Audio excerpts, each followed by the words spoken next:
ಅಂದು ತೊಳೋ ಚಿತ್ರ ಅಂದ್ರೆ ಯಾಂತೋಪುಚಿ ಎಂದು ಅಣ್ಣ ಒಂಜಿ ಟಿಕೆಟ್ ತಿಕ್ವ.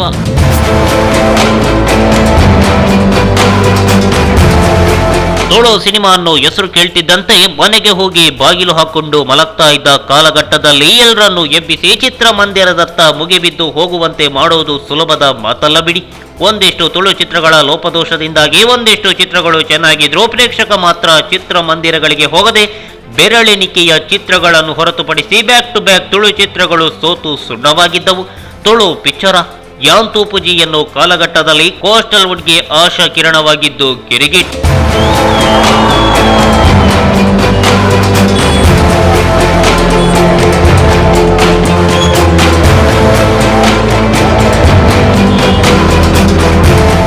ಮಲಗಿದ್ದ ತುಳು ಪ್ರೇಕ್ಷಕನನ್ನು ಬಡಿದೆಬ್ಬಿಸಿ ಕ್ಯೂನಲ್ಲಿ ನಿಲ್ಲಿಸೋದು ಮಾತ್ರವಲ್ಲದೆ ಚಿತ್ರಮಂದಿರದವರು ಬೆಚ್ಚಿಬಿದ್ದು ಇದ್ದ ಬದ್ದ ಶೋಗಳನ್ನು ನೀಡುವಂತೆ ಮಾಡಿದ ಒನ್ ಅಂಡ್ ಓನ್ಲಿ ಸಿನಿಮಾ ಅಂದ್ರೆ ಅದು ರೂಪೇಶ್ ಶೆಟ್ರ ಗಿರಿಗಿಟ್. ತುಳುನಾಡು ಹಾಗೆ ಕೊಲ್ಲಿ ರಾಷ್ಟ್ರಗಳಲ್ಲಿ ಏಕಕಾಲಕ್ಕೆ ತೆರೆ ಕಂಡ ಗಿರಿಗಿಟ್ ಈ ಮಟ್ಟಕ್ಕೆ ಕ್ರೇಜ್ ಉಂಟಾಗುತ್ತೆ ಎಂದು ಯಾರು ಅನ್ಕೊಂಡಿರ್ಲಿಲ್ಲ.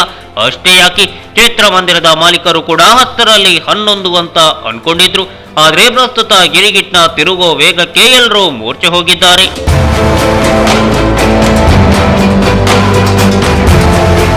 ಮೂವಿ ತಗೊಳ್ಳೋದು ಮತ್ತೆ ಬ್ಲಾಕ್ మీరు బొల్పుಗೆ టికెట్ బుక్ ಮಾಡ್ಬೋಡಿತ್ತು ಬೊಲ್ಪುಗೆ ಇದ್ದಾನೆ ಮತ್ತನೇ ಬೊಲ್ಪು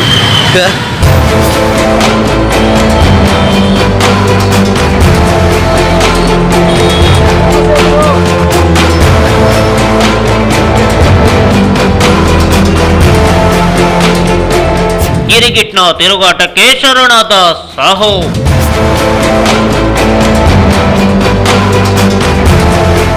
ಮೊದಲ ವಾರ ಎಲ್ಲಾನು ಚೆನ್ನಾಗಿತ್ತು, ಎರಡನೇ ವಾರಕ್ಕೆ ಒಕ್ಕರಿಸಿತು ನೋಡಿ ಸಾಹೋ.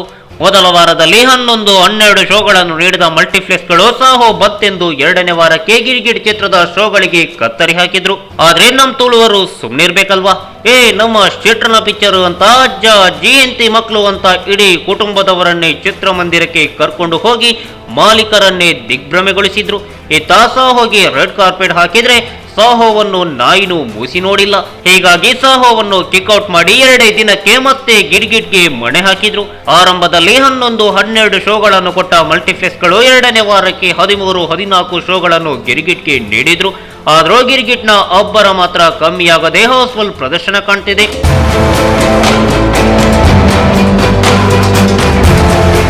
ವೈರಸಿಯ ವಿರುದ್ಧ ಶೆಟ್ರ ರಣಕಹಳೆ, ಪುತ್ತೂರಿನಲ್ಲಿ ಲೀಕಾಸುರನಿಗೆ ಕಪಾಳ ಮೋಕ್ಷ.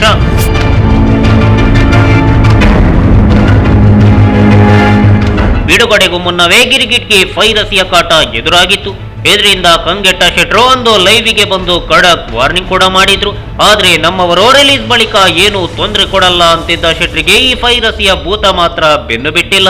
ರಿಲೀಸ್ ಆದ ಒಂದಿಷ್ಟು ದಿನಗಳಲ್ಲಿ ಗಿರಿಗಿಟ್ ಚಿತ್ರದ ತುಣುಕುಗಳು ಯೂಟ್ಯೂಬ್ ಹಾಗೆ ವಾಟ್ಸ್ಆಪ್ ನಲ್ಲಿ ಹರಿದಾಡೋದನ್ನು ಗಮನಿಸಿದ ಶೆಟ್ರು ನೇರವಾಗಿ ಸೈಬರ್ ಕ್ರೈಮ್ ನಲ್ಲಿ ದೂರು ದಾಖಲಿಸಿದ್ರು.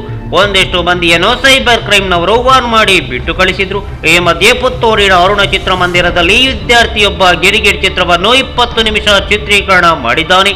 ಈ ವಿಚಾರ ತಿಳಿದ ಚಿತ್ರಮಂದಿರದ ಮಾಲೀಕರು ಆತನಿಗೆ ಕಪಾಳ ಮೋಕ್ಷ ಮಾಡಿದ್ದು ಮಾತ್ರವಲ್ಲದೆ ವಿಡಿಯೋವನ್ನು ಡಿಲೀಟ್ ಮಾಡಿಸಿ ಮನೆಗೆ ಕಳಿಸಿದ್ದಾರೆ.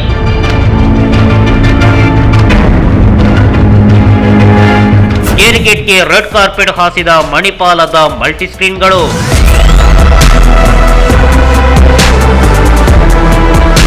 ಹೊರಭಾಷಾ ಚಿತ್ರಗಳಿಗೆ ರೆಡ್ ಕಾರ್ಪೆಟ್ ಹಾಸು ಮಣಿಪಾಲದ ಮಲ್ಟಿಸ್ಕ್ರೀನ್ಗಳು ತುಳು ಚಿತ್ರಗಳಿಗೆ 1-2 ಶೋ ಕೊಟ್ರೆ ಅದು ಬಹುದೊಡ್ಡ ವಿಚಾರ. ಆದ್ರೆ ಮೊಟ್ಟ ಮೊದಲ ಬಾರಿಗೆ ಮಣಿಪಾಲದ ಮಲ್ಟಿಸ್ಕ್ರೀನ್ಗಳು ಕೂಡ ಗಿರಿಗಿಟ್ಗೆ ರೆಡ್ ಕಾರ್ಪೆಟ್ ಹಾಸಿದ್ದಾರೆ. ಮೊದಲ ವಾರದಲ್ಲೇ 7-8 ಶೋಗಳನ್ನು ಕೊಟ್ಟ ಮಣಿಪಾಲದ ಮಲ್ಟಿಸ್ಕ್ರೀನ್ಗಳು ಎರಡನೇ ವಾರದಲ್ಲಿ 15 ಶೋಗಳನ್ನು ನೀಡಿದ್ದಾರೆ. ವಾರದಿಂದ ವಾರಕ್ಕೆ ಕಡಿಮೆಯಾಗುವ ಶೋಗಳು ಗಿರಿಗಿಟ್ ಚಿತ್ರಕ್ಕೆ ವಾರದಿಂದ ವಾರಕ್ಕೆ ಶೋಗಳ ಸಂಖ್ಯೆ ಏರಿಕೆಯಾಗ್ತಾ ಇದೆ. ಇದಲ್ವೇ ನಮ್ ಕೋಸ್ಟಲ್ ವುಡ್ ನ ತಾಕತ್ತು ಅಂದ್ರೆ.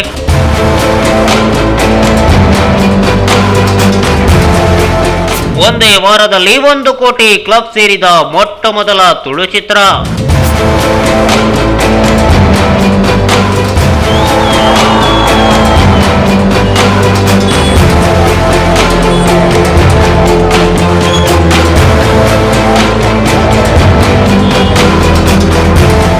ನಿಮ್ಗೆ ಮುಖ್ಯವಾದ ವಿಚಾರವೊಂದನ್ನು ಹೇಳಲೇಬೇಕು. ಅದೇನೆಂದ್ರೆ ಮೊಟ್ಟ ಮೊದಲ ಬಾರಿಗೆ ತುಳು ಚಿತ್ರರಂಗದಲ್ಲಿ ಒಂದು ವಾರಕ್ಕೆ 1 ಕೋಟಿ ಕ್ಲಬ್ ಸೇರಿದ ಚಿತ್ರ ಅಂದ್ರೆ ಅದು ಗಿರಿಗಿಟ್.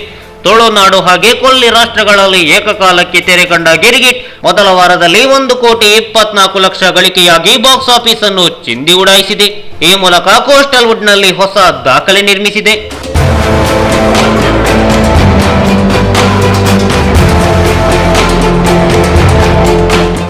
ಗಿರಿಗಿಟ್ ಚಿತ್ರಕ್ಕೆ ತುಳುನಾಡಿನಲ್ಲಿ ಯಾವ ರೀತಿ ರೆಸ್ಪಾನ್ಸ್ ಸಿಕ್ತು ಅನ್ನೋದನ್ನು ಈಗಾಗಲೇ ನೀವು ನೋಡಿದ್ರಿ. ಒಂದಿನ ಸಂಚಿಕೆಯಲ್ಲಿ ಗಲ್ಫ್ ದೇಶದಲ್ಲಿ ಗಿರಿಗಿಟ್ ಯಾವ ರೀತಿ ತಿರುಗಿತು, ಹಾಗೆ ಕರ್ನಾಟಕದಲ್ಲಿ ಯಾವ ರೀತಿ ತಿರುಗಲಿದೆ ಎನ್ನುವುದನ್ನು ಹೇಳ್ತೀವಿ. ಅದಕ್ಕಾಗಿ ನಮ್ಮ ಕೋಸ್ಟಲ್ ಕನ್ನಡ ಪೇಜ್ ಅನ್ನು ಸಬ್ಸ್ಕ್ರೈಬ್ ಆಗಲು ಮರೆಯದಿರಿ.